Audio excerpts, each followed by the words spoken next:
Assalamualaikum warahmatullahi wabarakatuh. Pada penjelasan materi pertama kali ini, kita akan berbicara tentang peristilahan, definisi, dan objek ilmu negara. Di sini masih dalam bab pendahuluan ya.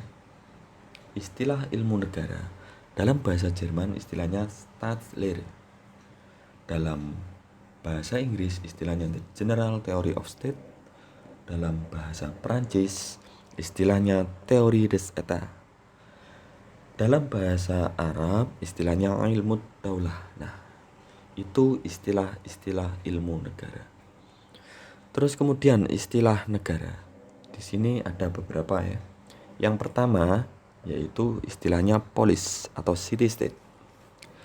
Polis ini artinya negara kota. Nah, istilah ini dipakai pada zaman Yunani kuno. Jadi dulu di Yunani itu terdiri dari negara kota. Negaranya itu skupnya atau wilayahnya hanya sebatas kota ya. Jadi masih kecil wilayahnya. Kemudian masyarakatnya juga masih sedikit. Nah, itu polis atau negara kota. Terus kemudian yang kedua yaitu civitas atau civitate. Ini merupakan bahasa Latin yang artinya hampir sama dengan istilah polis tadi, yaitu artinya negara kota. Nah, istilah ini merujuk pada sebutan negara atau Civitas Vatikan. Nah, Civitas Vatikan ini juga negara kota, ya, negara kota Vatikan. Karena apa? Vatikan itu negara yang terdiri atau wilayahnya hanya kota Vatikan. Nah, wilayahnya sangat kecil sekali ya, di situ ya. Terus kemudian yang ketiga yaitu Tsar atau Empire. Tsar ini merujuk pada gelar pimpinan kaisar. Nah, kalau dalam konteks negaranya yaitu kekaisaran. Nah, contohnya Tsar Rusia atau Kaisaran Rusia. Terus kemudian Kaisar Romawi, nah, atau The Roman Empire. Terus yang keempat yaitu land. Nah, land di sini sebenarnya artinya tanah ya. Namun dalam banyak penyebutan negara itu banyak yang memakai istilah land. Contohnya negara mana? Yaitu England, Netherlands, Finland, New Zealand, Scotland, Iceland, Finland, dan lain-lain ya. Saya kira masih banyak. Oke. Terus kemudian yang kelima yaitu Reich. Reich di sini merujuk pada penyebutan kekaisaran Jerman dulu ya. Istilahnya Reich Jerman atau negara Jerman atau kekaisaran Jerman.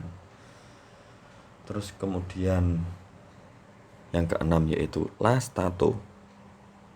State. Terus statum. Nah, statum ini bahasa Latin ya. Artinya juga negara. La Stato itu juga artinya negara dalam bahasa Itali. Terus kemudian kerajaan. Kerajaan, raja. Istilahnya ini merupakan dari bahasa Sanskerta, kerajaan. Kalau raja itu pimpinan laki-laki, sedangkan rani itu pimpinan perempuan. Nah, kalau dalam bahasa Inggris itu istilahnya monarki ya. Terus kemudian yang kedelapan yaitu negara atau nagari atau negeri.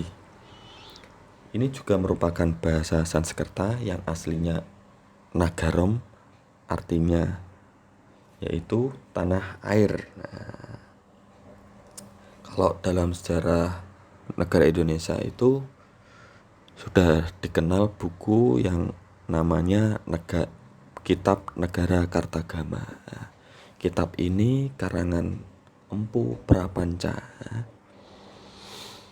Itu negara. Terus kemudian des. Des ini berasal dari bahasa Bangla atau Bengali yang artinya juga negara. Nah, contohnya apa? Yaitu negara Bangladesh. Terus kemudian country ini merupakan bahasa Inggris yang artinya juga negara. Terus yang ke-11 yaitu daulah. Daulah ini dari bahasa Arab artinya juga negara.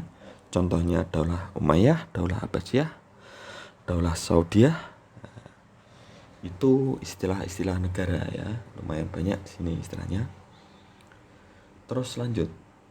Kemudian tentang ilmu. Jadi ilmu negara itu terdiri dari dua kata. Yang pertama yaitu ilmu, kemudian negara. Jadi saya akan jelaskan dulu tentang ilmu. Ilmu apa sih? Ilmu itu pengetahuan tentang suatu bidang tertentu yang disusun secara bersistem menurut metode tertentu yang dapat digunakan untuk menerangkan gejala tertentu di bidang pengetahuan. Di bidang apa nanti? Nah, di sini apakah sama antara ilmu dengan pengetahuan?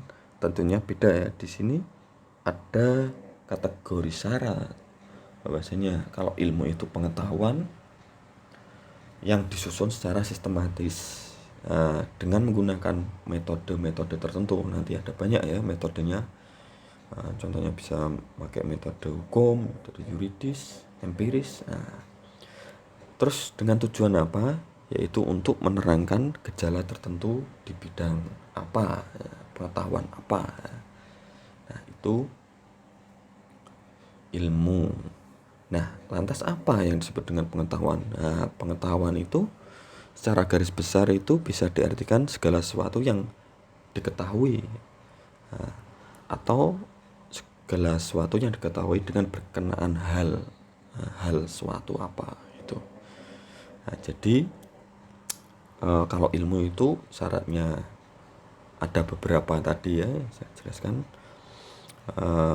Jadi kalau dijelaskan secara rigid di sini syarat-syarat ilmu itu kalau dari suatu pengetahuan yaitu syarat ilmu harus rasional, empiris, bersifat umum, akumulatif, atau tersusun tadi secara sistematis.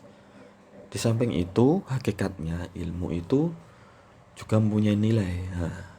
Nilainya apa? Yaitu kritis, rasional, logis, objektif, bersifat terbuka, terus menjunjung tinggi kebenaran, dan bersifat universal. Itu syarat dan nilai dari ilmu. Nah, itu ilmu. Terus sekarang kita membahas negara. Kalau tadi sudah ilmu, sekarang negara. Negara itu apa sih? Nah, ini secara bahasa dulu ya saya jelaskan. Negara itu berasal dari bahasa Latin, yaitu status atau statum, yang artinya keadaan. Keadaan yang bagaimana? Yaitu keadaan yang tegak dan tetap, atau sesuatu yang memiliki sifat yang tegak dan tetap. Nah, di sini bisa diartikan bahwasanya kalau dalam negara konteks di mana suatu kesatuan masyarakat itu bahwasanya kalau tadi diartikan statum itu keadaan atau keberadaannya tegak, maka di sini bisa diartikan bahwasanya masyarakat itu ingin menunjukkan eksistensinya atau keberadaannya sebagai organ yang disebut negara. Jadi ini ingin menunjukkan eksistensi atau keberadaan bahwasanya masyarakat itu sebagai organ yang disebut negara. Nah, jadi misalnya kalian itu membuat sebuah status. Nah, jadi hakikatnya kalian itu ingin menunjukkan eksistensi kalian. Nah, itu secara bahasa ya, dari bahasa Latin status atau statum. Nah, artinya keadaan atau keberadaan yang tegak dan tetap. Nah, itu secara bahasa. Kemudian secara istilah.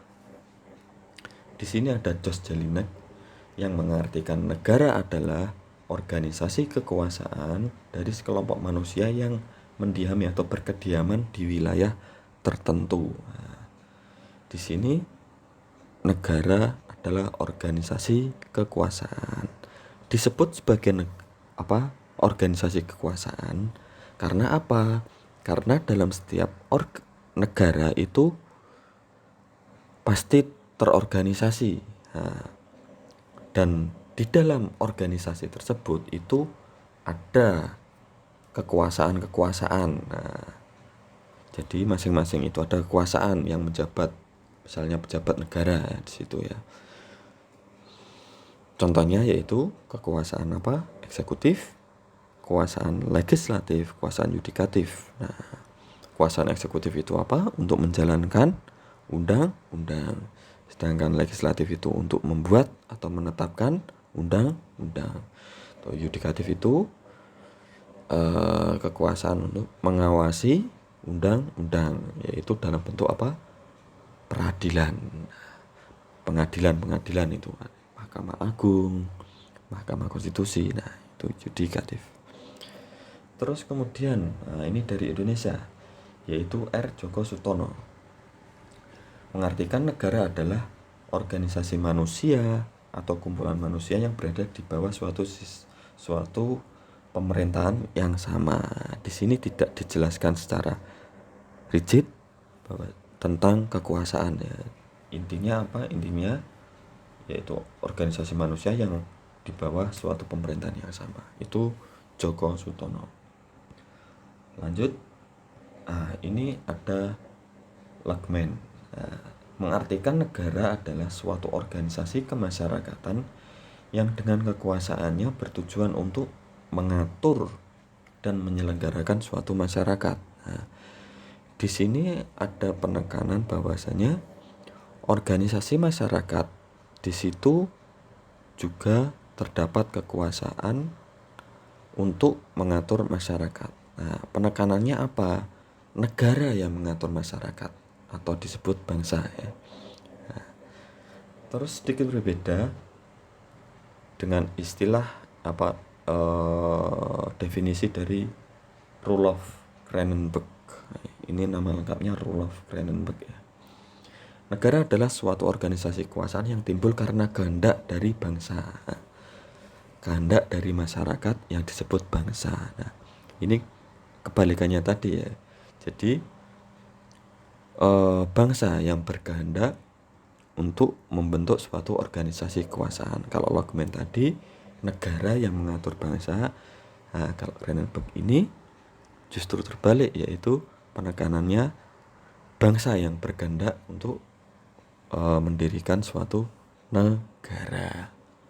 Nah, berbicara tentang bangsa, tentu ada perbedaan antara negara dan bangsa.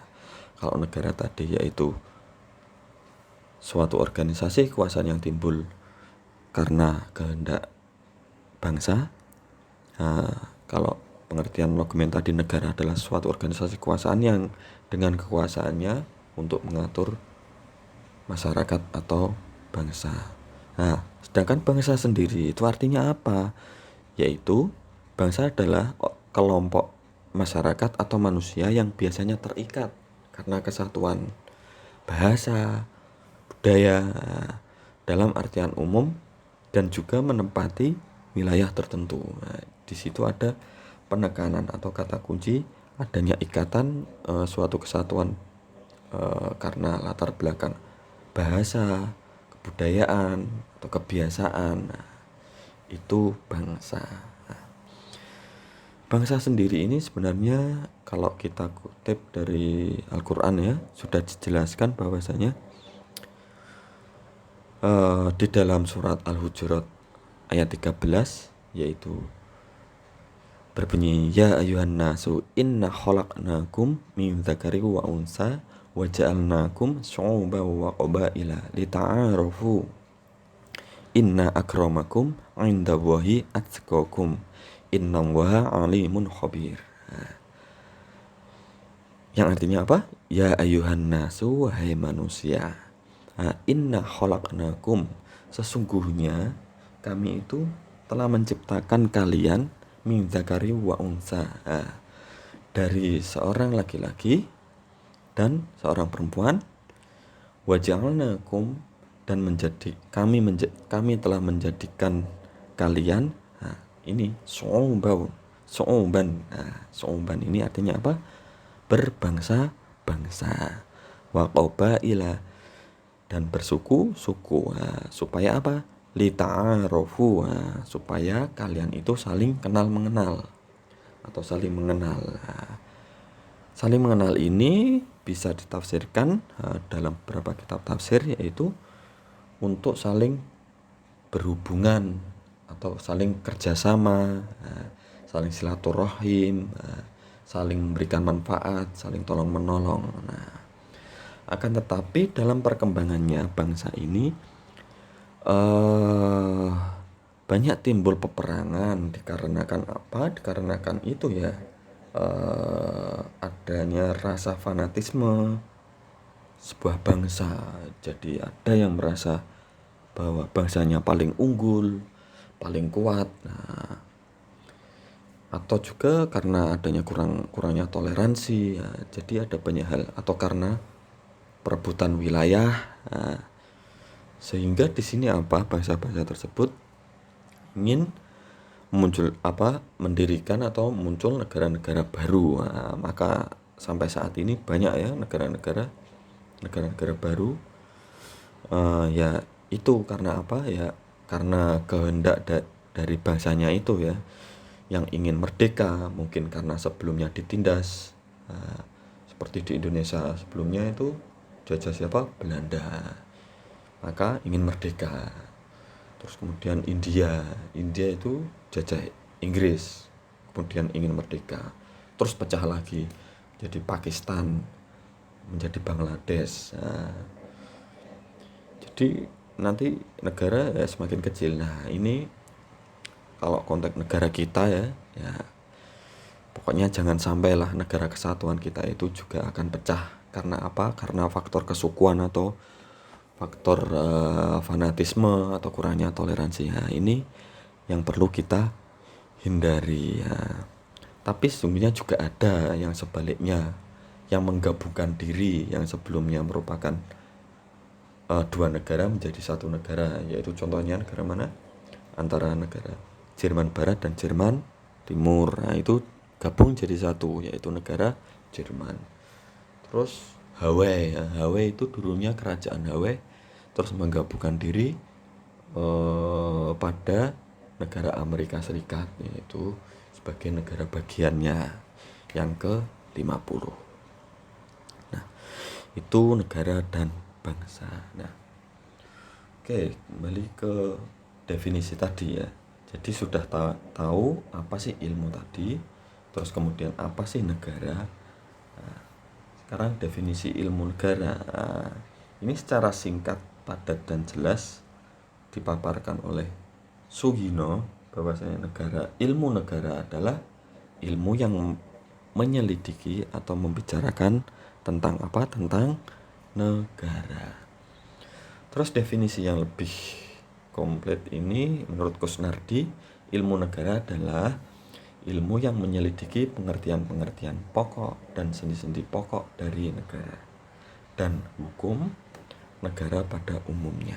Nah, itu definisi ilmu negara. Terus kemudian objek ilmu negara. Nah, di sini objek penyelidikan ilmu negara itu apa? Yaitu negara. Tetapi sesungguhnya banyak ya ilmu-ilmu selain ilmu negara yang objek penyelidikannya itu tentang negara. Contohnya apa? Hukum administrasi negara, itu juga objeknya negara. Hukum internasional, objeknya negara. Ilmu politik, objeknya negara. Hukum tata negara, itu objeknya juga negara. Nah, lantas yang membedakan apa? Ya, di sini objeknya negara dalam pengertian abstrak, terlepas dari waktu dan tempat atau keadaan tertentu. Nah, atau bisa secara singkat dalam kata kunci, bisa disebut juga objek penyelidikan ilmu negara, yaitu negara dalam pengertian abstrak, umum, dan universal. Nah, di sini maksudnya apa? Negara dalam pengertian abstrak. Maksudnya di sini negara itu masih dalam pengertian ide. Tahu ide ya? Ide. Nah, ide itu masih dalam pikiran atau cita. Nah, jadi negara itu apa ya? Definisi tadi yang sudah dijelaskan tadi. Negara itu organisasi kekuasaan yang dibentuk oleh kehendak bangsa itu. Jadi negara yang dimaksud tersebut bukan negara dalam artian negara konkret. Kalau negara konkret itu terikat dengan waktu, tempat, dan keadaan tertentu. Sedangkan negara yang abstrak itu tidak terikat dengan waktu, tempat, dan keadaan tertentu. Nah, misalnya negara yang konkret atau negara tertentu yaitu negara Indonesia. Di sini negara sudah konkret, atau negara Malaysia. Karena apa? Negara Indonesia itu sudah terikat dengan waktu. Waktunya apa ya? Negara Indonesia itu merdeka pada waktu kapan? Nah, itu terikat dengan waktu. Berarti sejak 1945 sampai sekarang. Terus dengan tempat. Negara itu tempatnya di mana? Nah, di ASEAN. Nah, di situ sudah jelas. Jadi sudah terikat dengan tempat, berbeda dengan negara dalam pengertian abstrak. Jadi di sini masih dalam pemikiran. Nah, tidak terikat dengan waktu, tempat, dan keadaan tertentu. Itu maksud dari pengertian negara dalam pengertian abstrak. Terus kemudian yang dimaksud dengan umum, di sini kajian ilmu negara itu mengkaji hal-hal yang umum yang menyangkut tentang kenegaraan. Nah, contohnya seperti hakikat negara, tujuan negara, tipe-tipe negara, tentang kedaulatan negara, terus kemudian konstitusi negara. Nah, di situ hal-hal yang bersifat berkaitan dengan kenegaraan yang umum ya. Terus kemudian yang terakhir yaitu universal. Universal di sini yang dimaksud yaitu kajian ilmu negara ini dapat diterapkan secara universal kepada negara-negara yang ada di dunia ini. Nah, jadi teori-teori dasar ilmu negara ini dapat diterapkan, misalnya diterapkan di negara Indonesia, bisa. Jadi negara Indonesia adalah negara organisasi kekuasaan yang dibentuk atau atas kehendak bangsa Indonesia sehingga ingin menyatakan merdeka. Jadi bisa diterapkan di negara manapun seluruh dunia. Itu yang dimaksud dari pengertian negara dalam pengertian abstrak, umum, dan universal. Sekian, semoga bermanfaat. Wassalamualaikum warahmatullahi wabarakatuh.